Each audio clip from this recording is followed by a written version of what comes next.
청취자 여러분, 혹시 2주 동안 산후조리원 특시대 머무는 대가로 무려 5천만 원을 결제하는 상상을 한번 해보신 적 있으신가요? 와, 5천만 원이요. 2주에 그 금액이면 정말 웬만한 직장인 연봉 수준이네요? 그렇죠. 정말 엄청난 금액이죠. 그런데 같은 날 밤에 저 멀리 지구 반대편 중동에서 날아간 미사일 한 발 때문에 당장 청취자님이 내일 아침 마트에서 집어들 분유랑 기저귀 가격이 20% 오르는 게 확정됩니다. 야, 듣기만 해도 정말 기이하고 좀 압도적인 모순의 세계네요. 네, 오늘 우리가 깊게 해부해볼 자료가 바로 이 지점을 다루고 있습니다. 매일 새벽 쏟아지는 기사들 속에서 하루의 핵심 인사이트를 탁 뽑아내주시는 유튜버죠. BT의 5분 세상 읽기의 2026년 3월 14일자 브리핑 노트입니다. 맞습니다.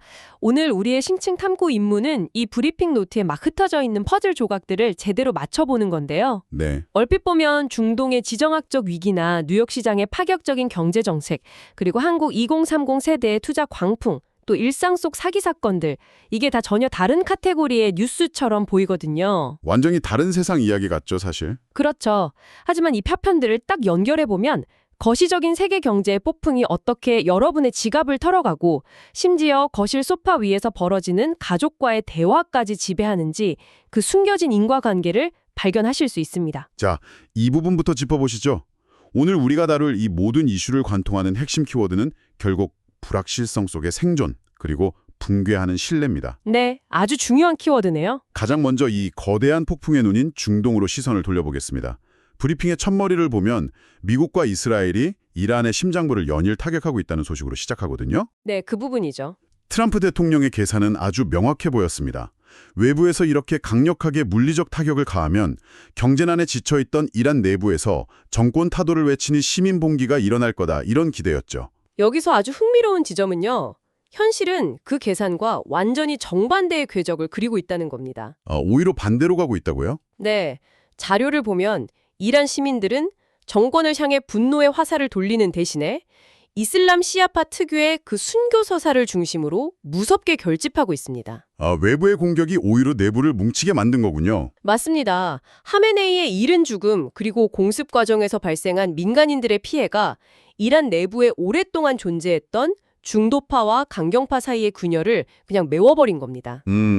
그러니까 외부의 압도적인 폭력이 오히려 내부를 하나로 뭉치게 만드는, 역사에서 자주 반복되는 그 역설적인 접착제 역할을 한 셈이네요. 정확합니다.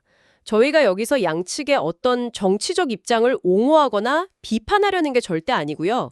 단지 현상 그 자체의 파급력을 객관적으로 보자는 거죠. 네, 그렇게 결속을 다진 이란의 새 지도부, 모주타바 체제가 꺼내든 카드가 바로 호르무즈 해협 봉쇄라는 점이 진짜 문제입니다. 그 위협 하나가 시장에 미친 공포가 어마어마했죠. 맞아요. 이 발표 하나에 S&P 500은 1.5%, 다우는 1.6%, 나스닥은 1.8%나 주저앉았습니다. 근데 제가 여기서 제일 주목한 주치는 국제에너지기구, 그러니까 IEA의 대응이거든요. 비축류 방출 말씀이시죠? 네, 역대 최대 규모인 4억 배럴의 비축류를 풀겠다고 발표했는데도 브렌트유가 2022년 8월 이후 처음으로 $100를 돌파했어요. 정말 이례적인 상황이죠. 상식적으로 4억 배럴이라는 엄청난 물량이 쏟아지면 가격이 탁 꺾여야 하는데 시장은 왜 이걸 비웃듯이 유가를 더 끌어올리는 걸까요? 이거 완전 밑빠진 독에 물 붓기 같은 상황 아닙니까? 그게 바로 시장 참여자들이 느끼는 공포의 질이 다르기 때문입니다. 4억 배럴의 방출은 분명 단기적인 공급 부족을 메울 수는 있거든요. 네, 당장의 물량은 해결되겠죠. 하지만 시장이 $100라는 가격표를 통해 말하고 있는 건 단순한 수급의 엇갈림이 아닙니다. 글로벌 물류의 가장 치명적인 동맥이 아예 구조적으로 그리고 아주 장기적으로 막혀버릴 수 있다는 근원적인 공포를 기정사실화하고 있는 겁니다.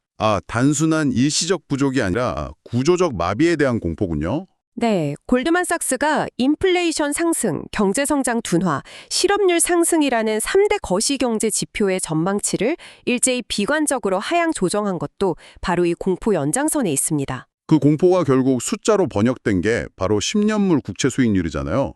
브리핑을 보면 이 수익률이 무려 4.261%까지 치솟았다고 나옵니다. 맞습니다. 연준의 금리 인하 지연 가능성까지 반영된 수치죠. 뉴스에서 맨날 국채금리 하니까 사실 좀 무감각해지기 쉬운데요. 청취자님의 삶에 직접 적용하자면 이 10년물 금리는 모든 금융생활의 중력과도 같습니다. 중력이라는 표현이 아주 딱 맞네요. 이 중력이 강해지면 여러분이 매달 내야 하는 주택담보대출이자 자동차 할부금, 신용카드 이자가 줄줄이 무거워지거든요.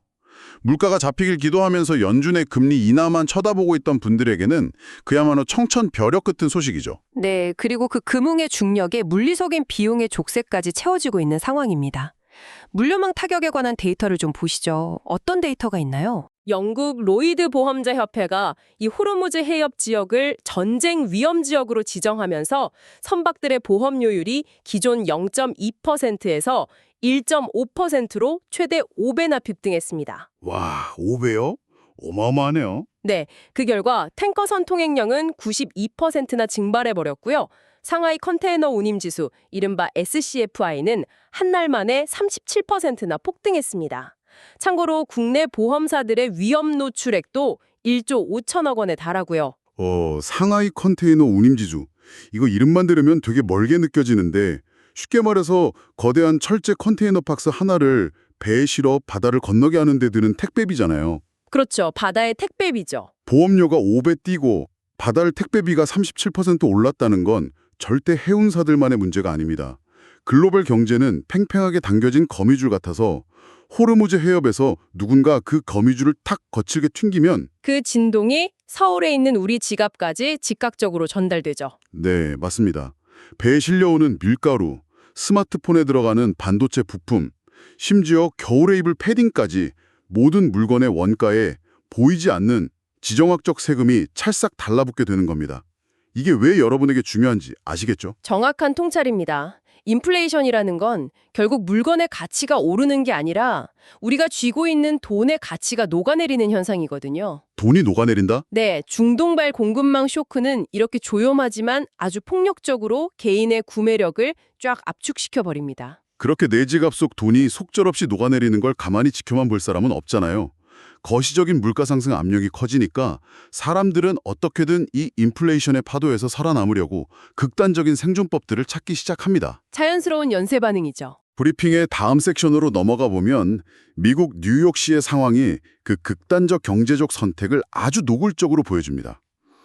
조란 맘다니 뉴욕시장이 시간당 17달러 수준인 최저임금을 무려 30달러, 한국 돈으로 약 44,700원까지 끌어올리겠다고 추진 중이거든요. 네, 우버 같은 플랫폼 노동자까지 포함해서 2030년과 2032년에 걸쳐 단계적으로 적용하겠다는 계획이죠. 아니 시간당 4만 원이라는요. 제가 만약 뉴욕에서 작은 샌드위치 가게를 운영하는 소상공인이라면 이 정책은 그냥 고열에 시달리는 환자를 얼음물에 강제로 푹 담그는 충격요법처럼 느껴질 것 같습니다. 확 와닿는 비유네요. 인건비가 2배로 뛰면 동네의 작은 가게들은 도저히 버틸 재간이 없잖아요. 결국 알바생들을 다 해고하고 키오스크나 자동화 로봇 들여놓을 수 있는 대형 프랜차이즈만 살아남아서 상권을 독점하게 되지 않을까요? 충분히 예상 가능한 부작용이죠. 저임금 노동자의 생존을 살리겠다는 의도는 알겠는데 일자리 자체가 증발해버리면 지갑을 채워줄 수단 자체가 사라지는 것 아닙니까? 약간 푸시백을 하고 싶어지는 정책이네요. 거시경제학적 관점에서 그 반론은 매우 타당하고 뼈아픈 지적입니다. 실제로 보수 진영이나 기업 쪽에서 제기하는 비판도 바로 그 지점, 즉 소상공인 몰락과 저숙련 노동자의 해고 우려에 맞춰져 있습니다. 네, 부작용이 뻔히 보인다는 거죠. 하지만 뉴욕시장과 찬성파들이 쥐고 있는 빈곤구제라는 명분도 살펴봐야 합니다. 현재 뉴욕의 살인적인 집값과 물가를 고려할 때 시간당 17달러는 사실상 노동이 아니라 빈곤을 연장하는 고문에 가깝다는 입장이거든요. 17달러로는 도저히 밥을 먹고 살 수가 없다는 거군요. 네. 시스템이 이 최저 방어선을 억지로라도 30달러로 끌어올리지 않으면 저임금 노동자들이 완전히 길거리로 나앉게 되고 도시의 밑바탕을 받치는 서비스 생태계 자체가 붕괴할 거란 절박함이 깔려 있는 겁니다. 소상공인의 몰락 리스크를 감수하고서라도 빈곤의 확산을 막겠다는 베팅이군요. 어느 한쪽 편을 들기 참 어려운 복잡한 문제입니다. 뉴욕은 그렇게 법과 제도로 강제적인 생존을 도모하고 있는데 한국 상황으로 넘어가면 얘기가 또 완전히 다릅니다. 네, 한국은 양상이 많이 다르죠. 브리핑에 소개된 한국 2030 세대의 투자 열풍을 보면요. 우리는 시스템이 내 임금을 물가만큼 못 올려준다는 걸 일찌감치 깨닫고 철저하게 각자 도생의 길로 뛰어든 것 같습니다. 타이틀부터 아주 살벌해요.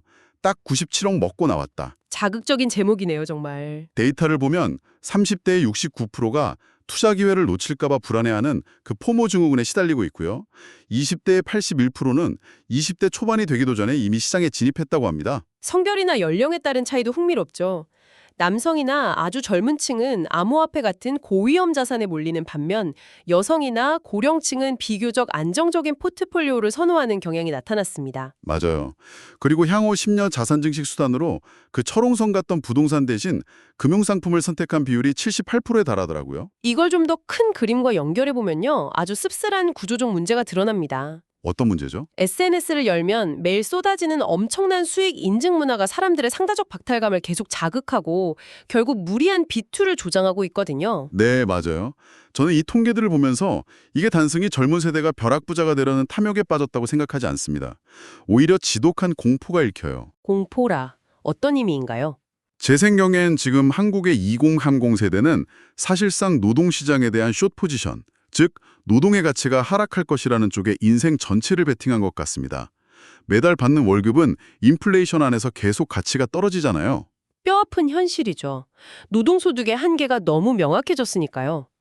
그래서 이들은 자신의 본업, 그러니까 회사에 나가서 일하는 시간을 단지 암호화폐나 고위험 주식 투자를 위한 시드머니 대주는 유동성 공급 창구 정도로 취급하는 것 아닐까요?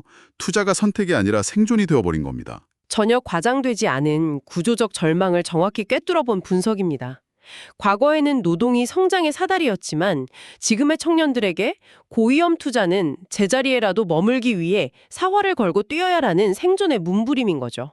휴, 노동이 생존을 보장하지 못하는 치열한 생존 게임이네요.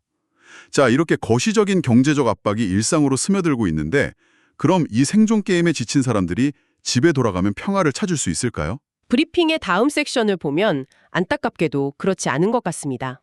네, 차가운 경제 논리가 가장 안전해야 할 가정과 개인의 일상마저 무너뜨리고 있죠. 방금 말씀드린 산후조리원 비용 폭등 기사가 그 예입니다. 강남 특실 평균이 17,032만 원, 최고가가 5,040만 원인데 반해 전국 일반실은 372만 원이거든요. 이 기형적인 비용의 폭등은 단순히 물가 상승 문제로 안 끝납니다. 가게가 감당해야 할 압력의 임계점이 폭발하면 그 파편은 가장 가까운 사람한테 튀거든요. 브리핑에 나온 직장인 익명 커뮤니티, 블라인드 앱 논란이 완벽한 예시죠. 아, 대기업 다니는 외벌이 남편이 전업주부 아내를 식충이라고 비하하면서 단돈 200만 원이라도 벌어오라고 폭언을 퍼부은 그 논란 말이죠. 네, 참 안타까운 사건이었습니다. 여기서 진짜 흥미로운 점은요. 산후조리원 이주 비용이 5천만 원에 육박하는 그 팍팍한 물가 현실이 부부 사이의 갈등과 폭언으로 터져나오는 이 인과관계입니다. 수천만 원 단위의 청구서가 날아드는 현실은 개인의 심리적 여유를 진공 상태로 만들어버리잖아요. 맞습니다. 여유가 없으니 배우자의 고충을 이해할 공감의 대역복도 사라지는 거죠. 결국 문제 해결 방식이 대화가 아니라 서로의 경제적 기여도를 따지며 모독하는 야만적인 형태로 터져나오는 겁니다.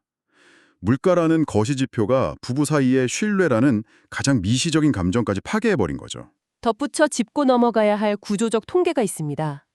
현재 맞벌이 비중이 58.5%로 절반을 넘었지만 여성이 부담하는 가사와 돌봄 시간은 여전히 남성의 2배에 달하거든요. 사회는 여성에게 경제활동과 전통적 돌봄을 다 요구하고 인플레이션은 남성 혼자 소득으로 가정을 못 꾸리게 만들었고요. 정확합니다.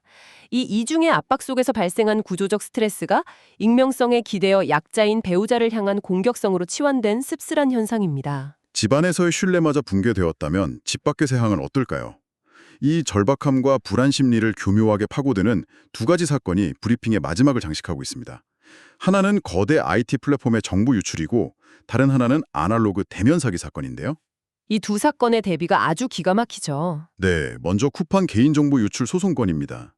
피해자 1,900여 명이 1인당 30만 원 배상을 요구했는데 원고 측은 무려 33,677만 건의 정보가 털렸다고 주장하고 쿠팡은 고작 3천 건이라고 맞서고 있습니다. 규모의 차이가 엄청나네요. 저는 이 대목에서 날카롭게 지적하고 싶습니다. 공동현관 비밀번호까지 털렸는데 기업은 이걸 유출이 아니라 노출이라고 단어 장난을 치면서 축소하려 하잖아요. 보안 비용 아끼려다 3천만 건의 데이터를 흘리는 이런 태도, 심각한 문제 아닙니까? 전적으로 동의합니다. 수천만 명의 데이터가 오가는 초연결 플랫폼에서 이런 보안 불감증은 디지털 생태계 전체의 신뢰를 무너뜨리는 행위입니다. 맞아요. 그런데 이것과 정반대 지점에 있는 게 바로 모건 스탠리를 사칭한 사기 사건입니다. 이 사건은 아주 중요한 질문을 던지거든요. 글로벌 투자은행 직원을 사칭해서 피해자들 집까지 찾아가 현금이랑 금괴 등 무려 30억 원을 가로챘다는 기사 말이죠. 네, 우리가 지금 얼굴로 결제하고 지문으로 송금하는 초디지털 시대에 살고 있잖아요. 그런데 사원증 하나 메고 집으로 찾아온 아날로그식 사기에 무려 30억이나 속아 넘어갔다는 게 저는 도무지 이해가 안 가거든요. 상식적으로 공신력 있는 기관은 절대 방문 수렴을 하지 않죠. 그러니까요. 사람들이 그만큼 고수에게 절박해져서 이성적인 판단 능력이 완전히 마비된 걸까요? 이것은 현대인이 겪는 모순된 심리를 날카롭게 보여주는 겁니다. 디지털 플랫폼의 뻔뻔한 태도에 지친 사람들은 눈에 보이지 않는 시스템에 대해 극도의 디지털 피로감과 불신을 느낍니다. 사기꾼들은 이걸 역이용하는 거예요. 그래서 집까지 찾아가는 아날로그 방식을 쓴 거군요. 맞습니다. 디지털에 지친 사람들에게 사원증이라는 만질 수 있는 실체, 눈앞에 서 있는 사람이라는 아날로그적 확신을 던져주는 겁니다. 디지털은 보안 비용을 아끼다 신뢰를 잃고 아날로그 대면 사기는 고도의 심리전으로 진화하는 현대사회의 신뢰 비용 급등 현상입니다. 와, 고수에게 대한 절박함이 시야를 가리고 디지털 불신이 겹치면서 오히려 원초적인 사기에 당해버린 거네요.